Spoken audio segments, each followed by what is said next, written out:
Kannappa cinema ఇటీవల release అయిన ట్రైలర్లు పోస్టర్లు మనందరం చూసాం. అందులో పార్వతీ పరమేశ్వరుల్ని కించపరుస్తూ, ముఖ్యంగా జగన్మాత పార్వతీదేవి యొక్క వేషధారణను రూపాన్ని కించపరుస్తూ వాళ్ళు ఇష్టానుసారంగా అమ్మవారి యొక్క రూపాన్ని చూపించారు. పార్వతీదేవి అంటే నుదుటిన సింధూరం ఉండాలి, చేతులకి కాళ్ళకి పారాని ఉండాలి, అమ్మవారి మెడలో తాలిబొట్టు ఉండాలి.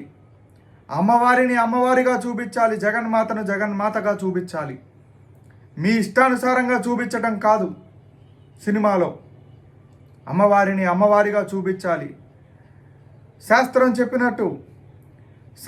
చెప్పినట్టు, వేదాలు చెప్పినట్టు, ఉపనిషత్తులు చెప్పినట్టు, పురాణాలు చెప్పినట్టు పార్వతీ పరమేశ్వరుని చూపించాలి. అంతేగాని మీ ఇష్టం వచ్చినట్టు చూపించటం కాదు కన్నప్ప సినిమాలో. దీనిని యావత్ హిందూ సమాజం అంతా కూడా ఖండిస్తూ ఉంది. ఇలానే సినిమాని రిలీజ్ చేస్తే కనుక ఖచ్చితంగా కన్నప్ప సినిమాని అడ్డుకొని తీర్తాం. కన్నప్ప సినిమాని ఖచ్చితంగా బహిష్కరిస్తాం.